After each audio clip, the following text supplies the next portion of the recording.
Olá, mulheres! Sejam muito bem-vindas ao podcast Direito e Afeto.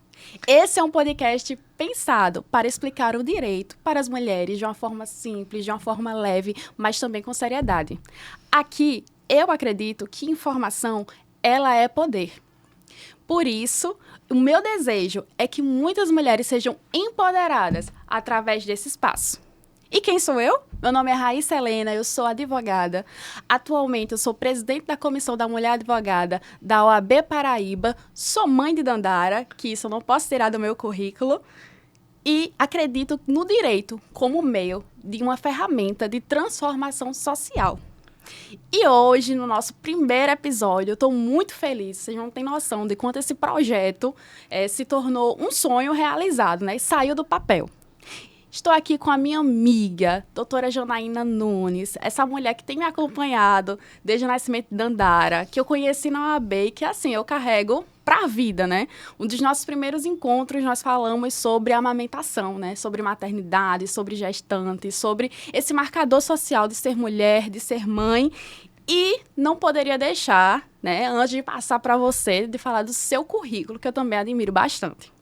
Janaína Nunes, ela é doutoranda pela UFPB e mestre em Ciências Jurídicas pela UFPB.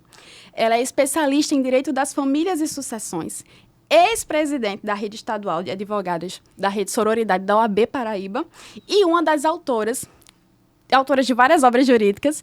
E tem um livro que eu admiro bastante, que é Decisão Judicial na Perspectiva de Gênero. Janaína tem um escritório pioneiro aqui na Paraíba que resolveu fornecer serviços jurídicos apenas para mulheres. Seja muito bem-vinda, Jana. É um prazer ter você aqui comigo.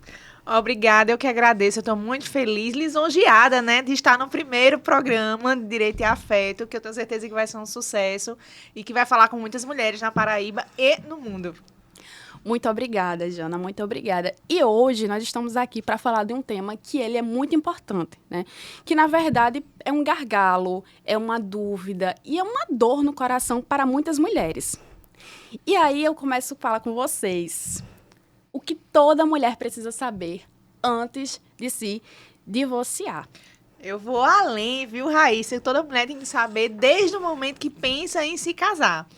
Porque o casamento, ele é estruturado, né, desde as raízes religiosas, das raízes do direito, que era misturado ali, né, com o direito canônico, com a religiosidade. Ele é muito pensado e estruturado dentro de um padrão que não é o feminino. O que se vende às mulheres, né, o que através da cultura e de todas as estruturas de mídias, de arte, de literatura, né, do audiovisual, é o encantamento, é o romance, mas não se fala de questões práticas do dia a dia desse casamento, da realidade desse casamento. Acho que de alguns anos para cá é que se abriu essa discussão, esse debate e se naturalizou falar também de questões práticas, das dificuldades e também do que é o divórcio. E o nosso regimento jurídico traz muito essa visão patriarcal, né, do casamento, né, que coloca aí a mulher em desequilíbrio muitas vezes na relação e que os avanços legislativos têm possibilitado essa mudança, os avanços também da sociedade. E isso é muito importante. Jana, eu pesquisei brevemente aqui e eu vi que o IBGE em 2023, eles cotaram que tiveram cerca de 440 mil divórcios, né? Então, assim, o divórcio, nós sabemos que ele acontece por vários motivos. Ou é porque a relação é insustentável, é porque não dá mais, porque, de fato, as mulheres estão saindo de um relacionamento tóxico, de um relacionamento que possivelmente pode ter uma violência doméstica, e está tendo essa autonomia de chegar lá e dizer, eu quero me divorciar. E, gente, para quem não sabe, o divórcio, ele é a dissolução do casamento civil. Aquele casamento lá que você assinou e registrou no cartório. Casamento no papel passado e tudo. E aí surgem várias dúvidas, surgem várias questões, várias curiosidades. E é importante também destacar que um divórcio ele não é um fim. Ele pode ser um recomeço para muitas mulheres, para muitas pessoas no geral. E aí, eu refletindo sobre esse tema em casa, eu resolvi trazer um trecho da música Drão, que ela diz assim, tem que morrer para germinar, plantar em algum lugar, ressuscitar no chão. E aí fala sobre o amor, né? Que o amor é isso. É uma semente, aí a gente planta, e que muitas vezes é necessário encerrar alguns ciclos. Às vezes o ciclo da violência, como eu já falei aqui, o ciclo de um relacionamento tóxico, ou até mesmo um ciclo porque ambas as partes entenderam que, a partir dali, era interessante seguir uma outra jornada, às vezes uma jornada de autoconhecimento. E isso é muito importante. Mas, para a gente ir direto ao ponto, quando a mulher diz assim, agora eu vou me divorciar, eu estou decidida, qual caminho a gente deve seguir, qual caminho a gente deve procurar em primeiro lugar? Eu super concordo com essa visão de que o divórcio é um recomeço, né? É claro, existe a dor de um luto, às vezes nem a luto pelo fim do relacionamento, mas pelo fim do sonho, da expectativa de uma vida comum, ou do ideário, né, que a sociedade nos impõe como o ideal, que seria um relacionamento da vida toda, né, que se perpetuou durante toda a sua existência, a maior parte dela. Mas o divórcio, ele significa o novo, é o fim do velho, mas o novo. De repente, uma nova vida solteira, né, a sós, ou uma nova vida acompanhada por um outro parceiro, por uma outra parceira, para você dar as mãos e ser feliz. Então, o primeiro passo para o divórcio é a decisão. Ela é muito importante. E ela parece simples, mas não é. Não. A decisão talvez seja o passo mais difícil de se ter. Porque ou você tomou essa decisão a partir de algo muito drástico, muito doloroso, muito difícil de digerir, ou você tomou essa decisão pela frustração, porque você se deu conta que realmente não vai acontecer mais essa relação, ela não existe mais. Então, de toda forma, é uma decisão que parte de algo doloroso. E que precisa ser madura, né? Parte Sim. de um amadurecimento. E também, assim, muitas relações, a mulher também quer terminar porque ela quer saber como é ela sozinha, quer se redescobrir como pessoa. Isso também é muito importante também, assim, eu acho que é um fator, né? Que contribui bastante. Sim, porque eu digo o seguinte, que ninguém recomeça do zero, porque a gente não está no mesmo lugar, já acumulou outras experiências. E quando a gente se divorcia, a gente, na verdade, não se resgata. Se descobre em outro lugar enquanto pessoa. Porque todo mundo que passa na nossa vida, ela agrega de uma forma, né? Às vezes positiva, às vezes negativa, às vezes os dois. Deixa a sua marca. Deixa a sua marca. Então, você já não é mais a mesma de antes de um casamento. Você já aprendeu com a outra pessoa, com as coisas que você viu com essa pessoa. Então, você já é alguém transformado. Então, é um processo, fatalmente, é um processo de retomada de quem você é, do que você gosta nessa fase da vida. Eu acho que o divórcio tem a sua beleza também. Eu sei que muita gente só enxerga o divórcio como algo triste, mas eu enxergo como uma nova oportunidade de vida. Exato. Feliz. Eu também enxergo dessa forma e também eu acho que é muito isso, vai muito do momento que a mulher está passando e qual ponto de vista ela vai seguir, né, para esse caminho. Eu mesma já atendi clientes, né, principalmente aqueles famosos divórcios grisalhos, que é o divórcio após os 50 anos. Sim, gosto. E que muitas mulheres se sentiram muito mais leais consigo mesmas. E eu acho que isso é o que tornaram elas muito mais belas após o divórcio, mais do que já eram, né? E aí, Jana? Quais são os tipos de divórcio que nós temos? Qual via uma mulher pode seguir quando ela decide se divorciar? Pronto, a partir do momento que ela decide se divorciar, certo? Não precisa nem ter comunicado isso ao parceiro. A primeira coisa, procure um advogado de confiança. Por quê? Porque existe uma fase preparatória. Pouco se fala disso, mas o divórcio, a partir do momento que você toma a decisão, ele pode ter uma fase preparatória, que é a fase que você vai buscar uma assistência jurídica que vai te informar qual é a documentação que você tem que providenciar, se você tem ou não tem essa documentação, quais são os direitos que você teria ou não, qual a melhor forma de romper esse vínculo, né? Se é através de um divórcio consensual, em que as duas partes acordam os termos desse divórcio e todas as consequências jurídicas desse divórcio, que pode ser a partilha, a guarda dos filhos, os alimentos para os filhos e para a ex-companheira ou a ex-mulher. Então, primeiro passo, tomou a decisão, procura assistência jurídica para te orientar nessa fase preparatória. Nessa fase preparatória, ela vai ser decisiva também para te dar a oportunidade ou não dessas duas vias, do divórcio consensual, em que os dois acordam, ou do divórcio litigioso, em que uma das partes não concorda com a outra sobre alguma dessas consequências jurídicas ou até mesmo sobre o rompimento da relação. A partir desse momento da fase preparatória, se identifica qual desses caminhos seguir e a gente entra na fase efetiva do divórcio, que é quando a gente vai promover as demandas, seja extrajudicial ou judicial. Por que eu digo isso? Porque nem todo divórcio ele precisa de uma ação na justiça. Né? Se ele for consensual e se cumprir alguns requisitos, eles podem ser, que são, no caso, convergir, ou seja, concordar em todos os termos da partilha, não ter filhos menores ali, né? Questões pendentes de guarda e alimentos também nessa resolução, pode ser feito diretamente no cartório. E aí o casal, o ex-casal, contrata um advogado em comum, certo? Para acompanhar esse procedimento junto ao cartório. E é tudo feito num cartório, né? Você vai pagar algumas taxas, né? Alguns emolumentos, diretamente ao cartório, e é lavrado ali mesmo o seu divórcio extrajudicial. Ou, né, se não for cabível o divórcio extrajudicial em cartório, pode ser dar entrada numa ação de divórcio, que pode ser também consensual ou litigiosa, né? Digamos que o ex-casal tem algumas demandas, alguns impedimentos para serem no extrajudicial, mas concordam com os termos daquele divórcio. Então, é entrada com ação consensual de divórcio, com também um advogado ou 2 advogados convergindo, e aí se inicia o processo de homologação dos termos daquele divórcio. Ou, quando for um divórcio judicial litigioso, aí a outra parte vai ser chamada e se vai discutir os termos, cada um com seus advogados. E é importante destacar, viu, gente? Para se divorciar, precisa, sim, ter um advogado. Não se divorcia sem um advogado.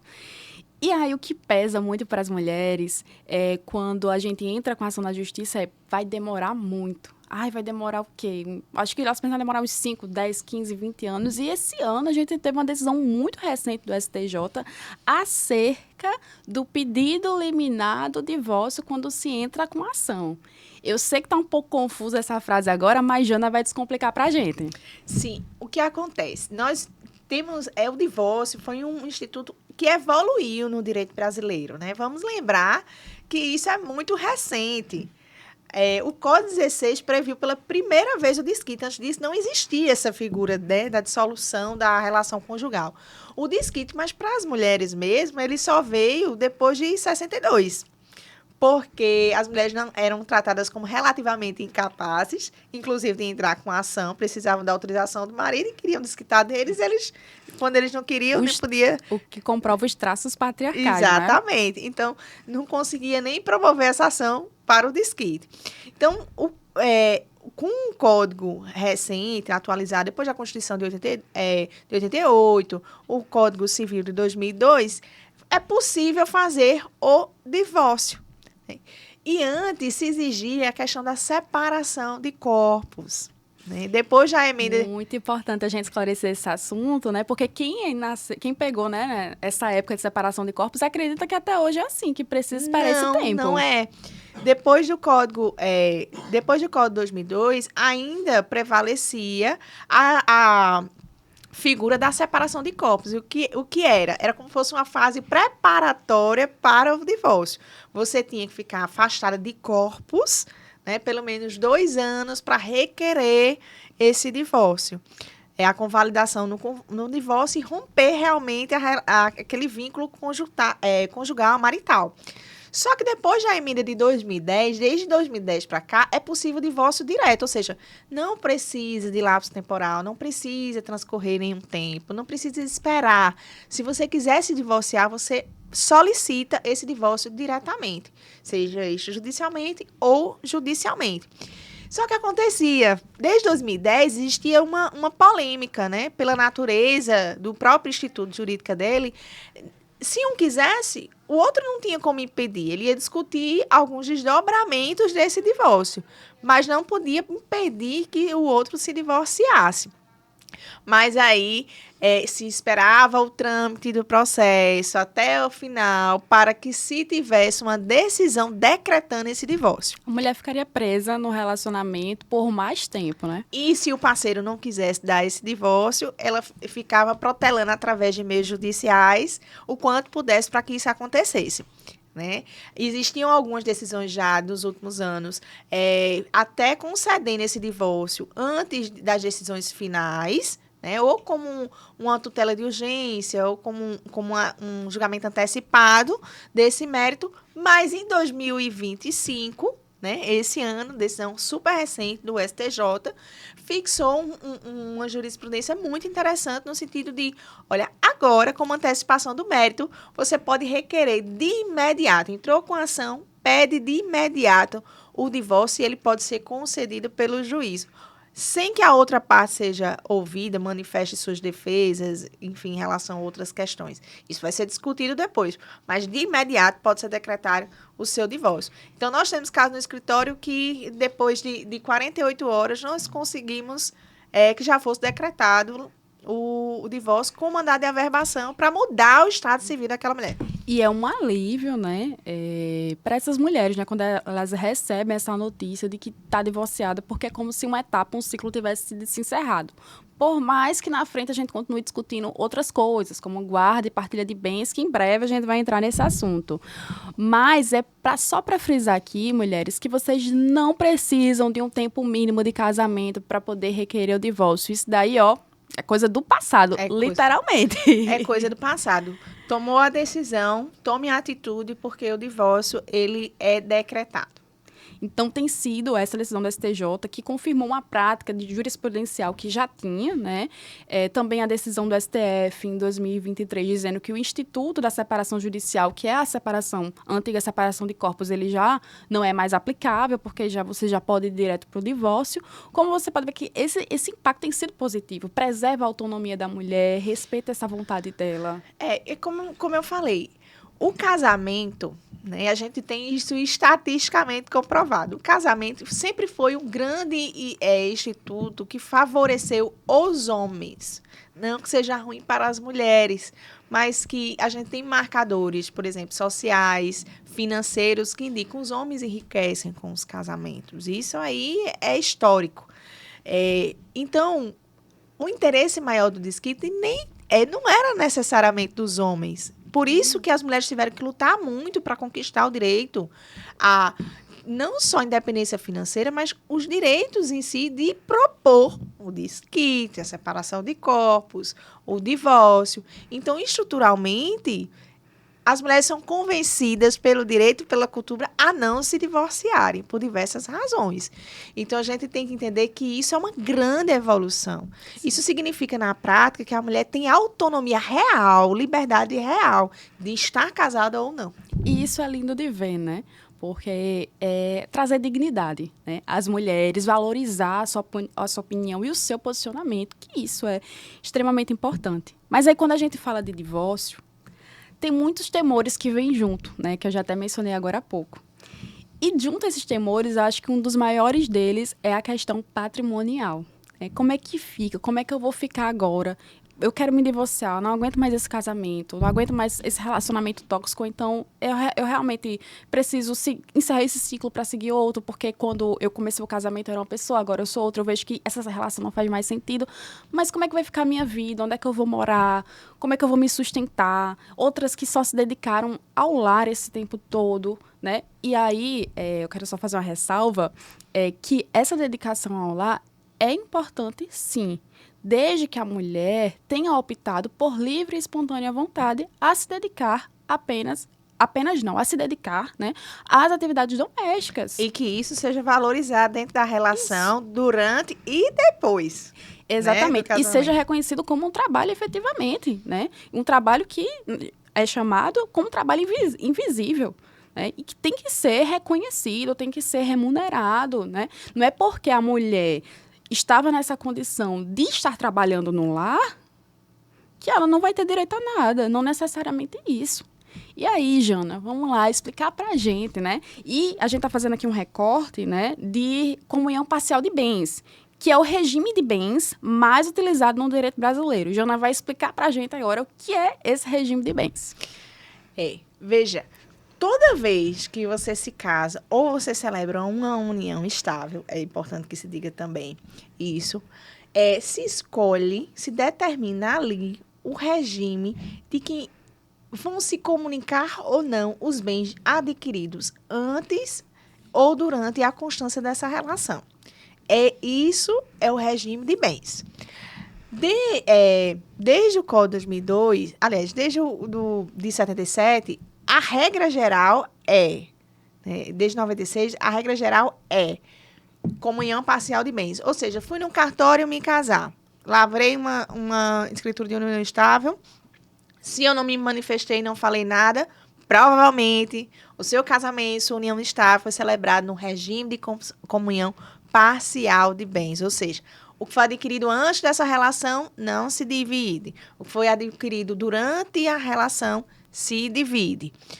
Se você não quiser que seja essa a regra geral, você celebra um pacto, né, pré-nupcial, e determina um outro regime de bens, que pode ser da separação total, que significa que, olha, independentemente de quando eu adquiri o bem, seja antes ou durante a relação, não divido com o outro, certo?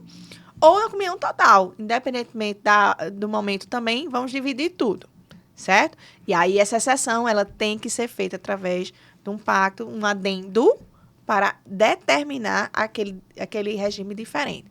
Se eu fui pela regra geral ou decidi que fosse pela regra geral, esses bens adquiridos durante a relação deverão ser divididos em caso de divórcio ou se o outro falecer, né, durante o curso da relação. Quando houver uma sucessão, o famoso inventário, a divisão dos bens para os herdeiros, metade disto é seu, por força do que a gente chama em direito de meação. E atenção, mulheres, se você não sabe ou não conhece o seu regime de comunhão de bens no casamento, pegue sua certidão de casamento, vá lá, veja assim, regime de bens, procure assim, regime de bens, achou o regime de bens, veja lá qual é o seu, porque isso é importante, isso protege a questão patrimonial, que precisa também ser discutida no casamento, né? A gente precisa criar essa cultura. As mulheres, elas foram ensinadas culturalmente a pensar no casamento só pelo afeto. Não que o casamento não precise de afeto. Eu tenho essa concepção que sim. Mas ele também tem desdobramentos patrimoniais. Muitos desdobramentos patrimoniais. Que giram em torno da renda, que gira dessa relação, desse casal, que gira em torno do patrimônio que é construído por esse casal. Então, é importante que se tenha, sim, a concepção do afeto, mas se tenha concepção também patrimonial que vai decorrer dessa relação. Então, como as mulheres não foram ensinadas culturalmente a se preocupar com isso, elas foram ensinadas a quê? A cuidar da casa, dos filhos, do bem-estar de todos e as questões práticas, né, patrimoniais, financeiras, com os seus, então, maridos, né? E ela ficava muito ausente dessas questões e sem conhecer muito sobre isso. E aí, quando chega no momento do divórcio, aí ela sente esse peso, porque ela, de repente, não tem conhecimento de tudo, ou descobre que muita coisa errada foi feita contra ela durante essa relação. E aí, você já entrou no tema que não tem como a gente esperar finalizar esse para entrar, que é a violência patrimonial, né? E eu acho importante, Jana, a gente trazer esse conceito do que seria a violência patrimonial contra a mulher. A gente... hoje, né, a gente tem uma consciência muito grande graças à Lei Maria da Penha, que é um grande instrumento brasileiro, né, um grande sistema normativo que ajuda mulheres em diferentes esferas. Muita gente acha que só é na penal, na criminal, mas não é. É uma lei, ela de cunho híbrida, que ela vai desde o direito civil, previdenciário, disposições institucionais, enfim, diversas de proteção à mulher no Brasil. E a Lei Maria da Penha, ela descreve o que é a violência patrimonial, que é o fato de você omitir, você desviar, você impedir o acesso dessa mulher ao seu patrimônio, né? Desde a dados financeiros, desde a documentos, a valores, a bens. Ou até Isso, mesmo impedir que aquela mulher trabalhe. exatamente. Isso é a violência patrimonial. Mas ela se comporta de diferentes formas, né? Ela tem várias nuances. Durante a relação, acontece muito através de uma coisa que a gente chama de infidelidade financeira, que é um tipo de violência patrimonial, em que o outro omite ou lhe engana em relação às questões financeiras. Por exemplo, revela a renda a menor que recebe, né? Tira o dinheiro da sua conta ou da conta conjunta sem comunicar ou sem combinar com você, porque vale salientar que o Código Civil nosso estabelece que homem e mulher, né, ou dois homens ou duas mulheres, durante a constância da relação, ambos ao mesmo tempo, simultaneamente, são gestores daquela unidade familiar. Então, essa ideia de submissão da mulher, que o homem é o único gestor, é o chefe da família, a cabeça, não é o que prevalece no direito brasileiro. Né? O direito brasileiro estabelece que essa unidade familiar ela é gerida de igual para igual. É uma construção Conjunta. social. É isso. Social, essa questão de que o homem ele é detentor e o controlador de tudo. E vou né? além até do próprio direito mesmo, porque no Código Civil de 2016, e desde as ordenações filipinas, estabeleciam que o gestor do patrimônio era um homem. Como a mulher era incapaz relativamente, ou seja, não tinha capacidade civil, né? Se dizia que ela não tinha capacidade civil para gerir o patrimônio, quem geria isso? Ou seu pai, a estrutura patriarcal novamente, ou seu pai, ou seu então esposo, ou um irmão, porque ela não tinha capacidade civil, né? A mulher casada. Então, isso já vem do direito, né? Uma construção social que foi trazida para o direito e que aos poucos foi sendo tirada. Então, com a Constituição de 88, que sela que homens e mulheres são iguais perante a lei, o Código Civil de 2002 vem e reforça. A unidade familiar é dos dois. Então, acontece muito a infidelidade financeira, sobretudo sob esse argumento cultural de que o homem é o chefe da casa, é o cabeça, é quem tem que gerir, é quem tem mais aptidão financeira. Será? Será que a mulher não tem aptidão financeira? Quem durante séculos foi fazer a feira, geriu as despesas da casa, gerencia a demanda do que falta, o que não falta para os filhos, quanto custa essas demandas, o momento de comprar essas demandas. Então, isso é uma construção social, é uma falácia muito mais do que uma realidade conferida ali por dados. Então, a infidelidade financeira acontece muito. E, às vezes, as mulheres tomam ciência dessa infidelidade financeira quando procuram a infidelidade conjugal. Por quê? Existem estudos que apontam que 44% dos homens desviam dinheiro ali comum, né, que seria da família, para relacionamentos extraconjugais.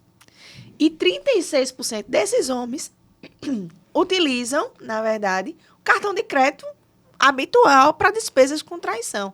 Ou seja, O que influencia na questão da partilha, no momento da partilha de bens. claro, porque tudo que é utilizado, né, que é comum ali daquele casal, daquela família, e é utilizado com outra destinação que não seja destinada a eles, é, na verdade, uma supressão, uma retirada de dentro de casa. É verdade. Para essa mulher. Então, se isso é de feito... algo que é dos dois. Que é dos dois. Não é só de uma pessoa. E aí a gente tá falando aqui, pensando em dinheiro, mas eleve isso.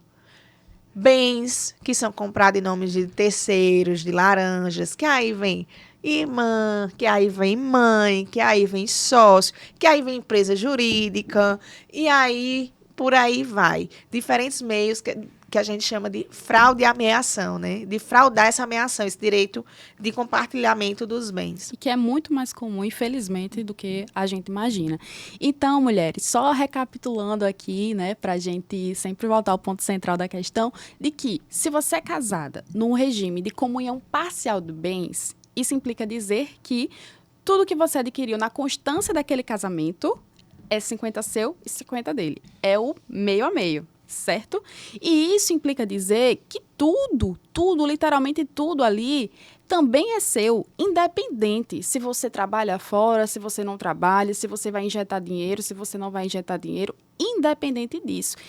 E, importante ainda falar, essa questão de que se o marido gasta, né, ou o outro cônjuge, outro companheiro ou companheira, gasta com essa questão da infidelidade, com amantes e outras coisas, é importante a gente também destacar que isso também vai ser discutido dentro do processo de partilha de bens.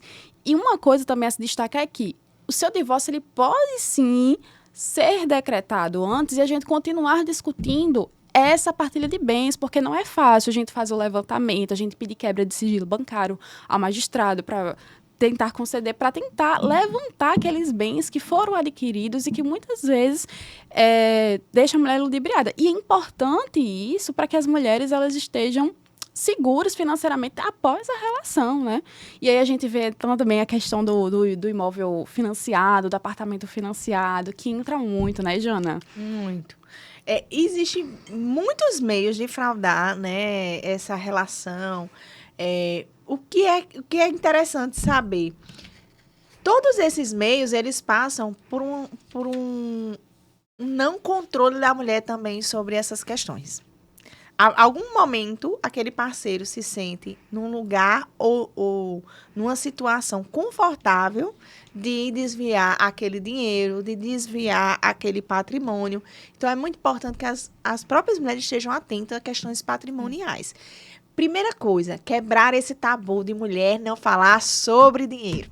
E não buscar, né, entender, ver aquela planilhinha do mês que se não tem. Não se apropriar disso como um patrimônio também seu, porque isso também é construído, né? Isso é cultural, de que a mulher que fala muito em dinheiro, ela é fria, ela é calculista, ela é interesseira, né? Uma mulher vigarista só que pensa naquilo. Não, isso é um patrimônio que é construído para você e isso tem que ser ponderado como uma questão patrimonial, porque os homens pensam como uma questão patrimonial. Até porque um dos pilares também do casamento é essa questão patrimonial. Então, Sim. O ordenamento jurídico, quando fixa a questão da família, quando fixa o que é a constituição do casamento e tudo mais, ele traz também esse viés financeiro, que não é interesse, é subsistência, é segurança, é bem-estar, é qualidade de vida. Com certeza. É sobre tudo isso, não é sobre o que o dinheiro pode comprar, mas é sobre aquilo que é necessário se fazer um bom uso também do dinheiro, né? Com certeza. Então, existem muitas formas de burlar isso. Primeiro, isso acontece porque eles se sentem confortáveis de várias formas, né? Muitos, e aí a gente sabe pelos dados, as estatísticas, né, os índices, a gente sabe que ainda no Brasil os homens recebem mais, ganham mais do que as mulheres. Então, muito desse dinheiro, desse capital vem através dos homens, apesar de que não é ele que injeta, só ele que injeta na casa o dinheiro, porque a mulher com seu trabalho doméstico, de cuidado, também injeta ou deixa de tirar dinheiro dentro de casa. Muito mais trabalhoso, porque a mulher que está ali naquele trabalho em casa, né, o trabalho invisível, como eu já mencionei aqui, é aquela mulher que provavelmente nunca para de trabalhar. Né? E aí isso acontece de várias formas, né? Como eu falei, colocando o nome de outras pessoas, os bens, abrindo uma conta que você não sabe nem da existência daquela conta, sacando dinheiro, tendo dinheiro em espécie para poder gastar livremente, comprando um bem, sabe aquele bem, atenção mulherada, sabe aquele bem que nunca é escriturado, vocês pagaram a construtora, vocês pagaram um terceiro, que era um amigo dele, e etc., um conhecido, mas nunca foi escriturada essa compra e venda, nunca foi registrada num cartório. Isso aí é uma janela aberta para que isso não seja partilhado. Então, é muito importante também entender que existem mecanismos de formalização que ajudam muito a não haver essa fraude, ameação. Então, é importante, sim, que tudo seja registrado. É importante que seja averbado na matrícula do imóvel casamento, regime do casamento. Se for uma união estável, também averbar na matrícula daquele imóvel aquele ali. Por quê? Porque a partir do momento que você é casada no regime de comunhão parcial de bens, existe um instrumento um instituto que se chama outorga uxória. O que significa isso? O outro só faz se você assinar. Exatamente. Então, fica aí o alerta. Se o outro fez sem você assinar ou fraudando sua assinatura, porque acontece bastante também, esse negócio jurídico, ele pode ser anulado. Pode ser declarada nulidade por vício de consentimento ali, ou fraude, né? Pode ser declarado ali. Então, é importante se dizer que se tudo é formalizado, em determinado momento vai se exigir a sua assinatura. E aí fica outro alerta. Nunca assine nada sem antes consultar sua advogada de confiança. E isso é uma forma de proteger seus direitos e proteger até mesmo a sua vida, né? E aí a gente tem esse caso, né, que tá badalado na internet, que é o da Virgínia Fonseca, né? O divórcio foi decretado liminarmente, né? Teve o acordo aí em relação à pensão, mas em relação aos bens continua aí esse levantamento, né, para poder partilhar. Porque existem muitas empresas jurídicas envolvidas e aí tem que se ver se foram desviados ou não patrimônio ali que deveriam ser partilhados através das empresas. Jana, a gente já conversou tanto aqui, né, sobre as formas que a mulher pode se blindar e tudo mais, mas tem muitas mulheres que possivelmente estão ouvindo esse podcast agora e podem estar entendendo agora que estão nessa situação de violência patrimonial. Né? E aí não conseguiu fazer muito levantamento, não tem acesso, ou até mesmo assim, não sabe mesmo, né, como fazer. Qual um checklist que você daria, né, para que as mulheres pudessem identificar se realmente está passando por essa situação e o que fazer como as primeiras medidas, até mesmo antes de chegar num advogado? Então, possivelmente, vocês já conversaram por alto sobre algum bem, mas você não tem documento sobre isso especificamente. Você não tem a escritura, você não tem o contrato, mas há formas de você buscar isso. Certo? Hoje você pode consultar cartórios de imóveis, fazer uma busca pelo seu nome, pelo nome do seu companheiro ou do seu esposo, para averiguar isso. Você pode pedir escrituras de até 100 anos sobre o imóvel, que vai lhe dar todo um histórico daquele imóvel, se ele foi registrado, se ele não foi, se ele foi averbado, se ele não foi. Você pode fazer um levantamento sobre esse patrimônio de forma documental, para você ter guardado, para saber, olha, hoje, em 2025, o que é que nós temos? Nós temos isso. Então, em 2026, nós não vamos ter menos que isso sem eu saber. Começa daí. Se respaldo fazendo levantamento documental. Primeiro dos bens móveis e imóveis, né? Carros também, vamos falar sobre isso, jet ski, lancha, enfim, barco. Tudo, principalmente sobre semoventes, né? Porque quem tem fazenda, quem tem gado, é importante registrar que isso entra. Pra vocês terem uma noção, o patrimônio ele é tão amplo que milhas aéreas, isso pode contar numa partilha, então é importante porque isso pode ser convertido em pecúnia. O gado, equipamentos, tudo isso é bem e tudo isso é partilhável porque isso tem valor. Então, é preciso que você tenha em mente que você precisa se documentar a existência desse patrimônio, principalmente em relação aos bens que são móveis, que podem ser mais facilmente vendidos. Segundo, acompanhar regularmente as finanças da casa. Participar, propor mesmo, conversa sobre dinheiro. Amor, vamos sentar, como é que está o orçamento doméstico, para onde está indo o nosso dinheiro, quanto nós temos investido, isso que a gente está poupando para investir é para quê? Essa conta de investimento aqui está no nome dos dois, como é que está essa gestão do dinheiro? Porque outro cuidado que a gente tem que ter é em que conta está se juntando todo esse patrimônio. E, inclusive, ficar bem atenta às dívidas. Eu tive um caso no meu escritório em que a minha cliente estava em uma conta conjunta com o ex-marido e ele começou, após a separação, de fato, a fazer dívidas na conta. Isso também é uma forma de violência patrimonial. Com certeza. É muito importante se ter esse levantamento de que contas existem. Se existe conta só individual, o nome dele todo está indo para lá, se é só no seu nome, por quê? Se partilha créditos e débitos e também tem outra questão, né, muito interessante, que é a conta conjunta. Tem um dito popular já que diz assim, não construa no quintal da sua sogra, nem tem uma conta conjunta. Eu acho que tem prós e contras, mas é importante dizer o seguinte, numa conta conjunta, durante a constância do casamento, você consegue acompanhar melhor o fluxo de renda, de despesas, para onde está indo o dinheiro. Porém, no momento que há um divórcio ou a má-fé do outro lado, né, já na iminência desse divórcio, de lhe prejudicar, pode contrair dívidas, falsas dívidas para compensar numa possível partilha, pode haver levantamento de empréstimo só em favor dele, que ele vai sacar para ele utilizar e querer lhe impor essa dívida. E tem implicações, né? Pode ter uma execução.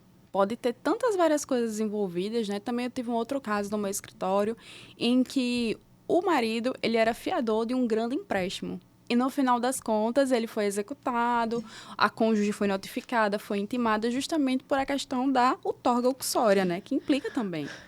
E é muito importante a gente falar nas medidas protetivas, porque pela própria Lei Maria da Penha, existem algumas medidas protetivas, como o nome já diz, é para proteger a mulher de possível reincidência ou continuidade de violências, de diferentes formas, que podem ser violências, desde violências físicas até violências patrimoniais e psicológicas. Então, o que é popularizado é a medida protetiva de afastamento. Não fala com ela, não se aproxima tantos metros. Mas nós temos muitas outras ferramentas, né? A gente pode, para prevenir, né, novas e possíveis violências patrimoniais, caçar procurações, fazer congelamento de contas, de valores, de ativos. A gente pode bloquear qualquer venda de imóveis. A gente pode fazer registro e bloqueio de venda também de bens móveis. Então, existem ferramentas para que se previna essas agressões ou para que se cesse essas agressões, violências patrimoniais, para se preservar o patrimônio, para se ter o que partilhar. E isso não é interesse, tá, mulheres? Isso é uma questão de justiça. Tudo isso que existe dentro de um casamento é fruto de um trabalho em conjunto. Você precisa ter isso em mente. Então, falar sobre dinheiro, sobre bens, sobre patrimônio, sobre investimento dentro de um casamento é extremamente importante. E eu vou além. A gente sabe da realidade que acontece pós-divórcio, quando se existem filhos. Porque, na maioria das vezes, o que acontece na realidade brasileira, tá? As mulheres, após o divórcio, acabam utilizando a sua renda e o seu patrimônio para suprir a necessidade dos filhos, que muitas vezes é ignorada, negligenciada pelos seus pais. Jana, a conversa tá muito boa. A gente já vai aqui em 1 hora de podcast. Eu acho que eu vou ter que lhe chamar novamente pra gente terminar, né? Esse assunto terminar, porque nunca se termina, né? Mas pra gente falar depois sobre essas nuances do divórcio, do patrimônio, do FGTS, que também é partilhado, sobre ações imobiliárias, ações em empresa. A gente precisa aí ter uma parte 2 só desse assunto. Mas a gente tá se caminhando pro fim. Aí todo mundo agora faz... Eu espero que todo mundo fez isso, tá? Jana, como a gente tem essa perspectiva aqui no podcast de empoderamento feminino, qual é uma palavra que você pode deixar para as mulheres que possa confortá-las nesse momento tão difícil? Reconstrução.